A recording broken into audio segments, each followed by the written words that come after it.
lights are blue, your blood is red. Your window is open. I'm under your bed.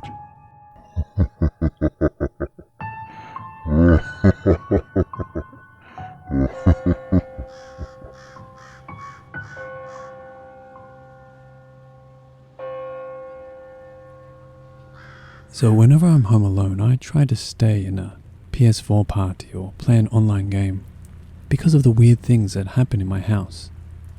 And it started small, like feeling like I'm not alone. This doesn't bother me much, but it got worse over time. I remember being extremely paranoid, so much so that I called my friend and lost it when I heard a knock on the door, but nobody was there. It eventually stopped and I felt much better. Unfortunately, weirder things started happening. This one happened recently, like a week ago. I was home alone while my family went shopping because of lockdown, and I was in a party with my friend. And I remember hearing a bang upstairs. I tried to ignore it, but it bothered me a lot.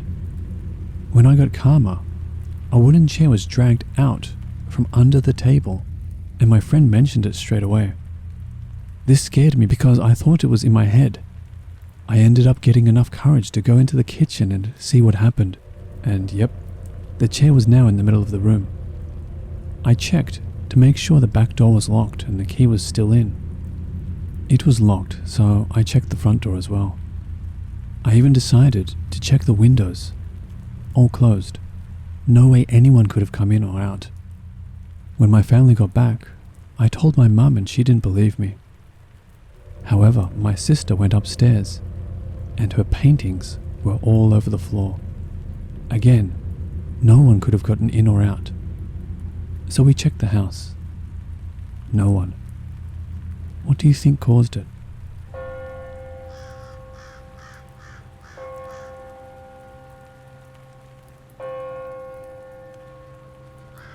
Let me paint some context into this. My family consisted of my two parents, myself and my cousin who lived with us. My parents both worked late night shifts, and my dad was often out of the country. My cousin also had a job and she came back in the early evening, while I came home from school in the afternoon. All this to say, I was alone in the house for hours on end. So one day, I came back from school to my usual empty house. But something was really off, and you could feel it as soon as you stepped into the house. That's a pretty common feeling in the house, so I shake it off. Until I start hearing my family chatting in the kitchen. That's odd. Everyone should be at work, right? Right. So baffled, I peer into the kitchen, and the noise cuts out like someone pressed pause on a CD player. The kitchen is empty. I'm shaken up, but just put it down to the neighbors talking in the garden. The walls of their house are pretty thick, and you usually can't hear the outside world if windows and doors are shut. But honestly, I didn't want to think of all that when I would be alone in the house for another few hours. I head upstairs and shower. I was coming out of my room to get a snack when I hear my cousin talking in her room.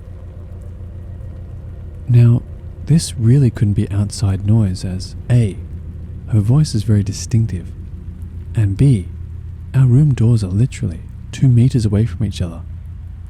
I could hear it loud and clear, her voice talking to her friends on the phone like she usually does. As I'm about to knock on her door, her voice stops. I knock and get no answer. I open the door and she's not there. The room is completely empty. I'm beginning to freak out now. I call my cousin and ask, is she anywhere in the house? She says that she's still at work. While I'm on the call, I check the street outside her window. Empty. And as the cul-de-sac usually is. The house is in a remote cul-de-sac.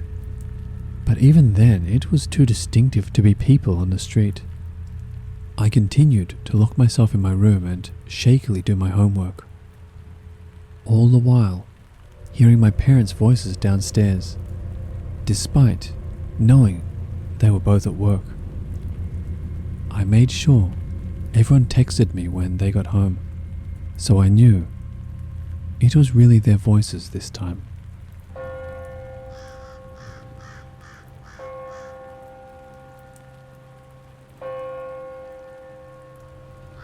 So, to paint a picture, the light switch in my front room is positioned behind the door, so to turn the light off behind me as I leave the room, I have to pull my arm back through the door while pulling it shut.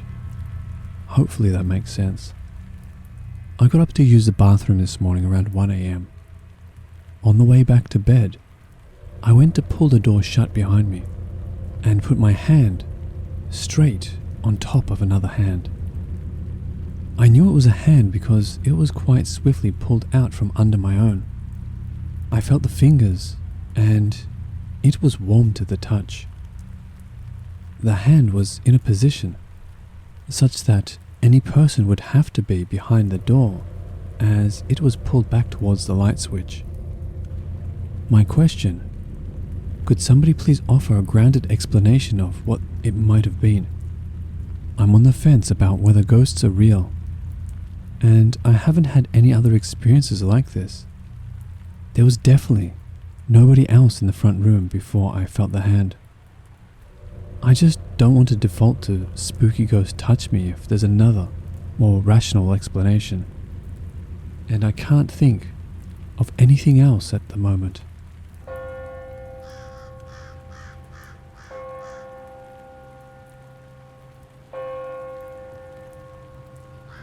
When I was 11, my grandma had a friend from work who always gave me a weird vibe. He would show up to my house right after my grandma and him got off work. Now, he lived in a different city than me, so he would have to make 2 trips to go home. When he showed up, he would watch my grandma sleep for like 5 minutes before waking her up.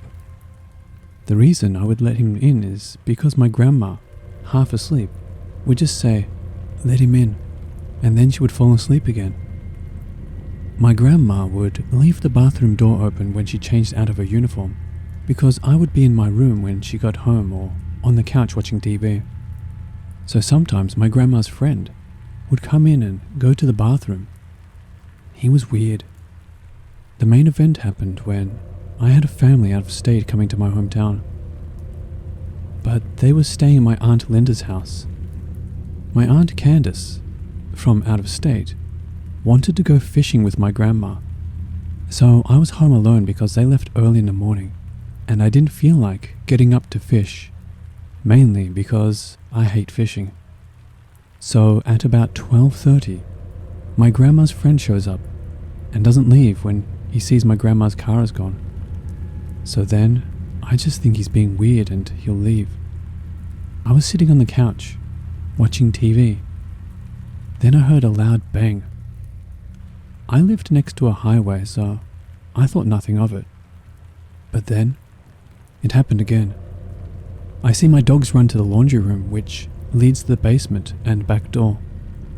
I go outside to see what's happening, and I see the back door that's supposed to be nailed shut, wide open. Being a child, I start to run to the front yard. Then I see my grandma's friend isn't in his car. I then call my cousin, and she and her kid come over. They jump out of their car and run to the backyard. Now, it's important to note that my cousin was an adult who worked with my grandma. So when she goes to the backyard, she sees him just casually walking out of my house. She says, "George, why are you here?" He looks startled to see her. Then he says, "Oh, I had to use the bathroom." which made no sense. Then my cousin followed my grandma's friend to his car. We looked at what he did. He took off the nails that nailed the door shut. Then he bust the bottom panel to get the second door open. I assume that was the first loud bang I heard. Then he went up the stairs to go to the laundry room door. He tried to bust it down, so I think that was the second loud bang. When he was leaving, he was either giving up or going to his car to get something to make it easier. So I called my grandma.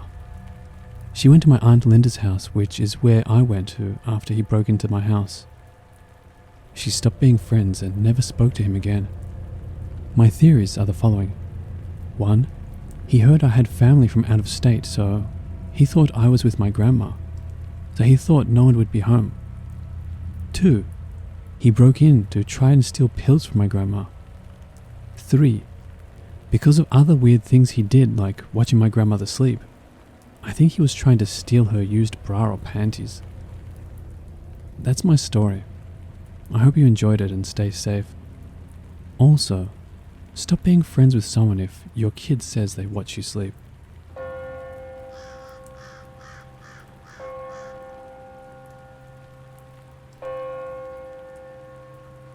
I am a junior in college, and whenever I think about this incident, or tell the story, it still makes me shake like it happened yesterday.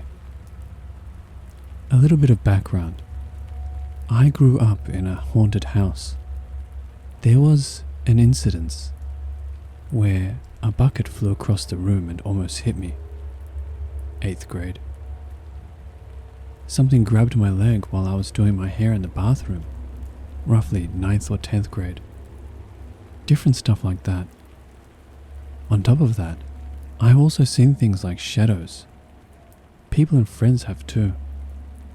And emotionally, the environment was absolutely toxic. Just dark. I don't even know how to explain it. While I had experienced different things growing up, when I got to early high school, things really escalated. And by the time this story happens, it is the beginning of my senior year, and it was the worst of it. When I was a senior in high school, I mainly binged shows and did homework. I didn't do a whole lot, mainly because I didn't have my license or a car. My life basically consisted of TV, homework, being a small group leader on Wednesdays for youth group, and a leader for kids ministry on Sundays. That's honestly it.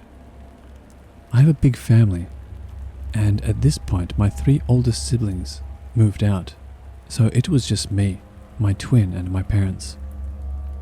I was used to always having someone in the house, but not this time. We lived way out in the country of northwestern Pennsylvania. My twin sister let me know that she had to leave school early so she can drive and cover a shift at work. My dad worked about an hour away from our house, so he would not get back until around 7, maybe later. And my mum was out of town.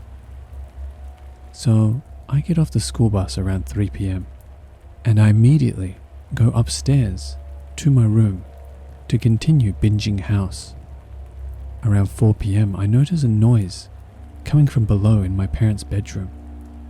I quickly wrote this off as our cats.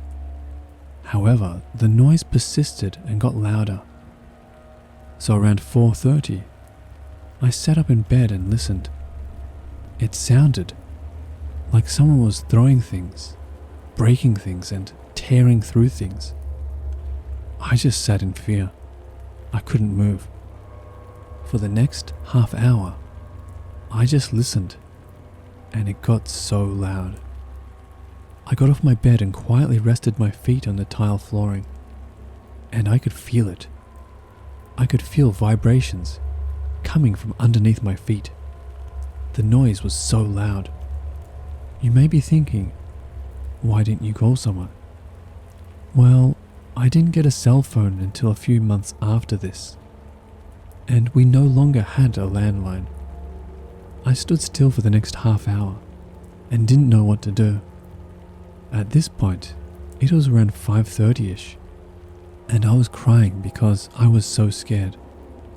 At this point, the noise was so loud, it was hurting my ears. But then, the noise suddenly stopped. Out of nowhere, it stopped. And this scared me more, because whatever was down there had nowhere to go but up. I had no way to defend myself. I literally found a dinner plate and a wooden drumstick in my room, so I was holding those in my hands. Man, I was shaking. I was listening and waiting to hear something, and I swear I could hear someone creeping up the stairs. I heard the step creak. I threw the plate into the hallway and one of my cats walked into the room. Now, I know the creeping up the stairs could not have been her. All of our cats run up or down the stairs, and you can hear that, and there's a difference between the way it sounds. And then, nothing happens. I stood there shaking and crying for the next half hour. Then I heard the front door open around 6, and my twin announced she was home. I ran downstairs crying and she was so confused. I tried to tell her, but I was so worked up and crying so much that I couldn't explain it well enough. I said, "Look with me, please." And we walked across the living room to the entrance of my parents' bedroom. I turned the light on, and to my surprise, absolutely everything was in place. To this day, I'm really anxious about being home by myself. I'm so glad I don't live there anymore.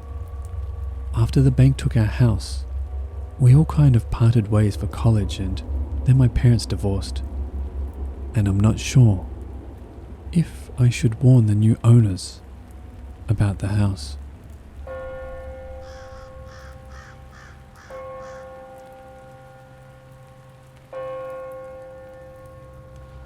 I grew up with both of my parents and brother in a small rancher house within a suburb off of the highway. Things were always quiet and crime rarely ever happened.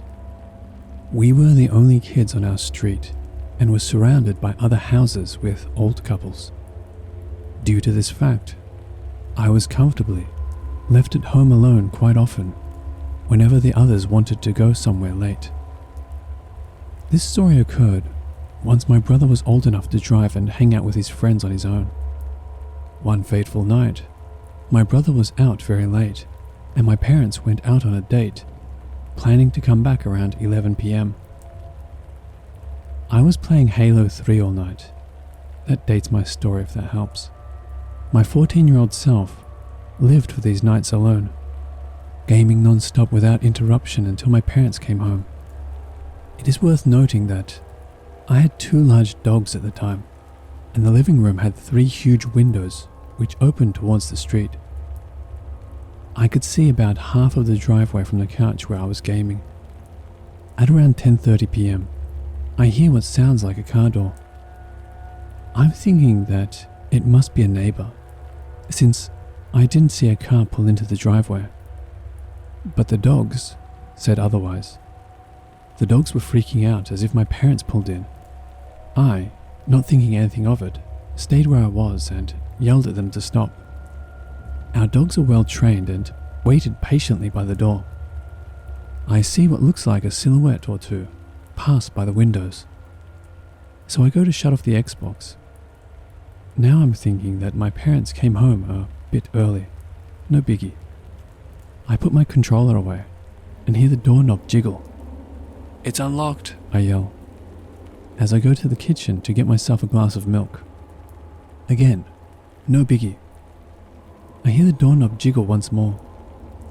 The dogs go back to barking. Weird.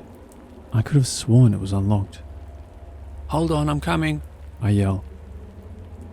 I take a second to get my glass of milk prepared. Look, I was a teenager. I had selfish and dumb priorities. Looking back, I'm kind of glad I did. That extra minute may have spared me. I go back to the front door and see that it actually was locked. Weird. I unlock it and walk away. "It's unlocked now," I say, and go back to the kitchen.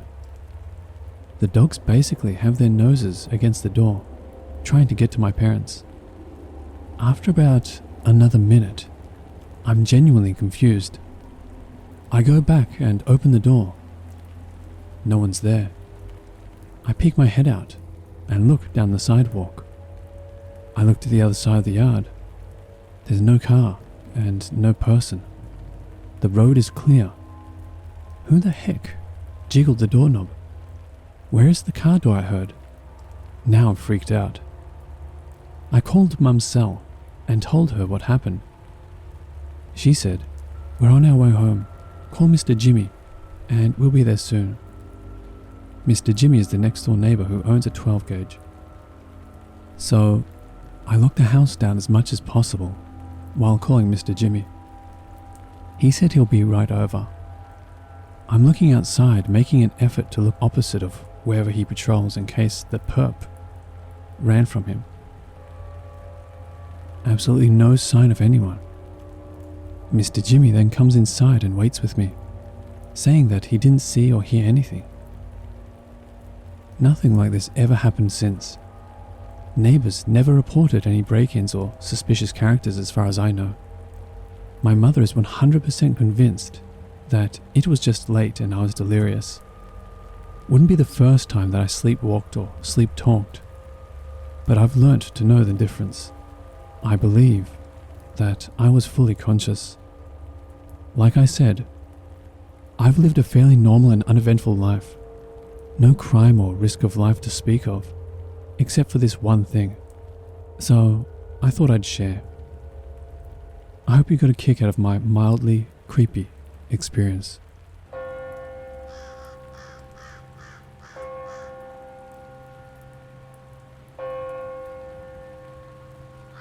This happened quite a few years back now. I lived alone with my then boyfriend and our dogs. I came home from work one day with a terrible headache. I decided to go straight to bed to try and sleep it off.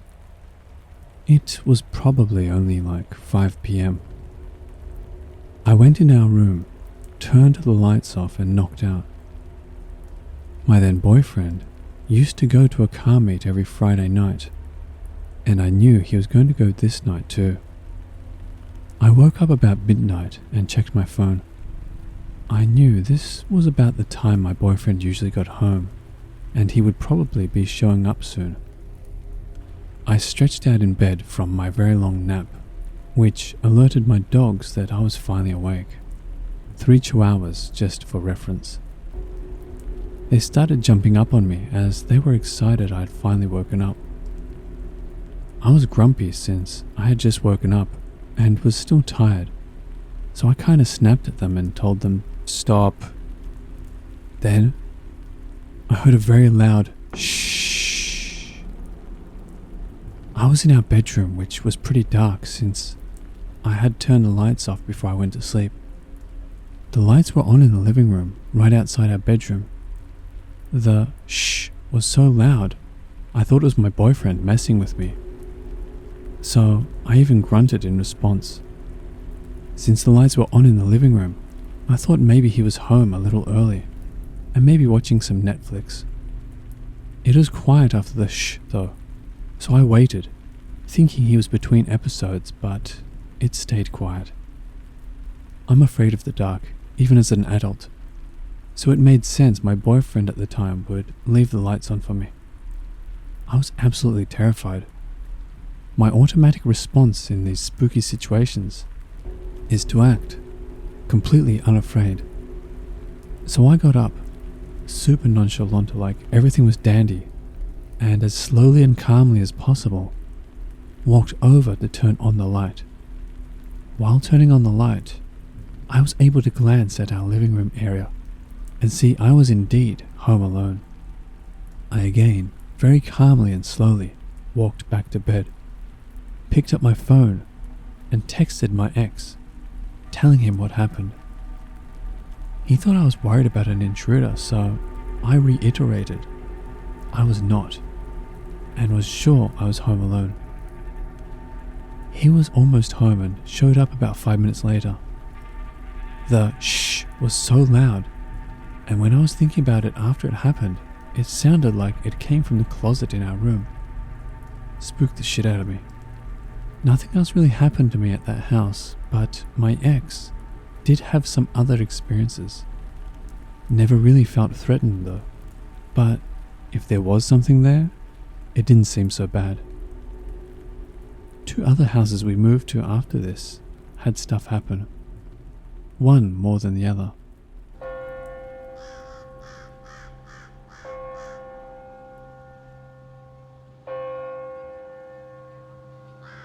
Hello watchers and listeners, thank you so much for watching. As always, a big thank you to all of the Reddit users who kindly allowed me to use their stories. If you want to help support this channel, you will find links to both my Patreon and my Teespring store in the description below, so feel free to have a look. And the biggest thank you to all of you who continue to support me. I truly do appreciate it. And remember, Papa loves you.